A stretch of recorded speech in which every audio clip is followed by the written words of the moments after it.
প্রতিটি মানুষই চান আল্লাহ তাআলার ভালোবাসা পেতে, কিন্তু অনেক সময় আমাদের পাপের কারণে আল্লাহ তাআলার ভালোবাসা থেকে আমরা বঞ্চিত হই। তবে কিছু মানুষের সাথে আল্লাহ তাআলা থাকেন, তারা আল্লাহ তাআলার সাহায্য পেয়ে থাকেন। কাদের সঙ্গে আল্লাহ তাআলা থাকেন তা জানব আজকের ভিডিওটিতে ইনশাআল্লাহ।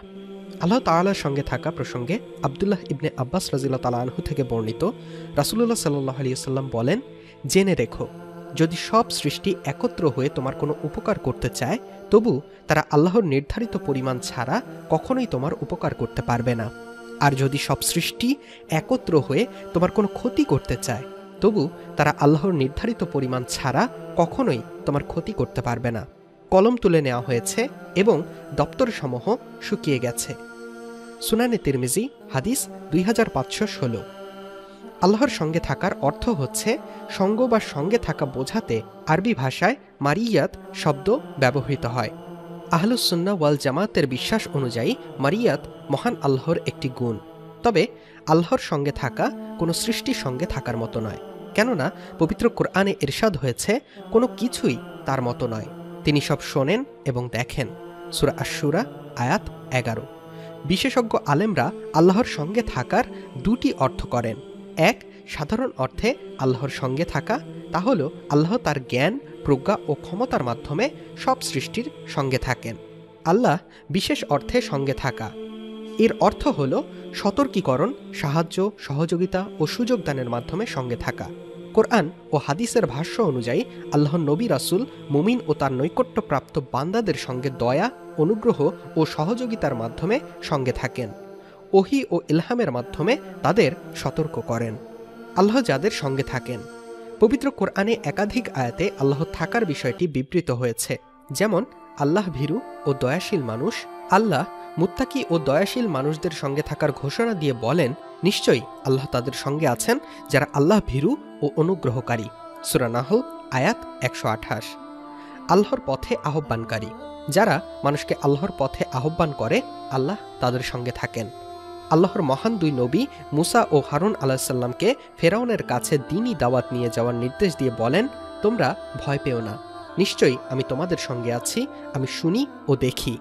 সূরা তাহা আয়াত 46। বিপদগ্রস্ত মুমিন, যখন কোনো মুমিন বিপদগ্রস্ত হয় এবং তারা আল্লাহর সাহায্য কামনা করে, আল্লাহ সাহায্যের মাধ্যমে তাদের সঙ্গে থাকেন। আল্লাহ তাআলার ঘোষণা, যখন দুই দল পরস্পরকে দেখল, মুসার অনুসারীরা বলল, নিশ্চয়ই আমরা ধরা পড়ে যাব। মুসা বলল, কখনোই নয়, নিশ্চয়ই আমার প্রভু আমার সঙ্গে আছেন, তিনি আমাকে পথ দেখাবেন। সূরা আশ-শূরা আয়াত 62। আল্লাহর পথে হিজরতকারী, আল্লাহর নির্দেশে মহানবী সাল্লাল্লাহু আলাইহি ওয়াসাল্লাম যখন মক্কা থেকে মদিনায় হিজরত করছিলেন, তখন আবু বকর রাদিয়াল্লাহু তাআলা আনহু শত্রুর হাতে ধরা পড়ার আশঙ্কা প্রকাশ করেন। সে সময় সম্পর্কে ইরশাদ হয়েছে, যখন তারা গুহায় ছিল, তখন সে তার সঙ্গীকে বলেছিল, বিষণ্ণ হয়ো না, আল্লাহ আমাদের সঙ্গে আছেন। সূরা তাওবা আয়াত 40। ধৈর্যশীল ব্যক্তি, যারা দিনের ওপর চলতে গিয়ে বিপদের শিকার হয় এবং ধৈর্য ধারণ করে, আল্লাহ তাদের সঙ্গে থাকেন। আল্লাহ বলেন, হে মুমিনরা, তোমরা ধৈর্য ও নামাজের মাধ্যমে সাহায্য চাও, নিশ্চয়ই আল্লাহ ধৈর্যশীলদের সঙ্গে থাকেন। সূরা বাকারা আয়াত 153। আল্লাহ পাপীদেরও সঙ্গে থাকেন। কোনো মানুষ আল্লাহর জ্ঞান ও ক্ষমতার বাইরে নয়, সুতরাং কেউ পাপ কাজ করলেও আল্লাহ তার সম্মুখে থাকেন।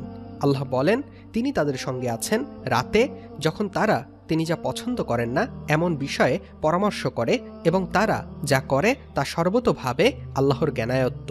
সূরা নিসা আয়াত 108। আল্লাহকে সঙ্গে পেতে হলে আল্লাহকে যথাযথভাবে ভয় করতে হবে, জীবনের সর্বত্র তার বিধিবিধান যথাযথভাবে পালন করতে এবং তার সৃষ্টির সঙ্গে বিনম্র আচরণ করতে হবে। আর কখনো আল্লাহ বিপদ আপদ দ্বারা পরীক্ষা নিলে ধৈর্য ধারণ করতে হবে। আল্লাহর পবিত্র কোরআনে ইরশাদ করেন, নিশ্চয়ই আল্লাহ তোমাদের সঙ্গে আছেন যারা আল্লাহ ভীরু ও অনুগ্রহকারী। সূরা নাহল আয়াত 128। রাসূলুল্লাহ সাল্লাল্লাহু আলাইহি ওয়াসাল্লাম বলেন, যে ব্যক্তি তার কঠিন বিপদের সময়ে আল্লাহর কাছে দোয়া কবুল হওয়ার আনন্দ পেতে চায়, সে যেন তার সচ্ছলতার সময়ে বেশি বেশি দোয়া করে। সুনানে তিরমিজি, হাদিস 3382। মোট কথা, আমরা ভালো মন্দ যেই কাজই করি না কেন তা সম্পর্কে মহান আল্লাহ তাআলা জানেন, কিন্তু আমাদের দ্বারা যদি ভালো কাজ সম্পাদন হয় তথা ইসলামের খেদমত হয়, তাহলে মহান আল্লাহ সুবহানাহু ওয়া তাআলাও আমাদের সাথে থাকবেন। সাথে থাকা মানে আল্লাহ তাআলার অশেষ রহমত আমাদের সাথে থাকবে, যেটা থাকলে দুনিয়ার কিছুই সাথে না থাকলে কোনো অপূর্ণতা থাকবে না।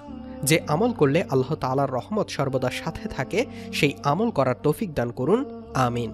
ভিডিওটি ভালো লাগলে লাইক, কমেন্ট ও শেয়ার করে ইসলামের বাণী ছড়িয়ে দিন সর্বত্র। আজকের ভিডিওটি এ পর্যন্তই। আল্লাহ তাআলা সকলকে ভালো রাখুক, সুস্থ রাখুক। আল্লাহ হাফেজ।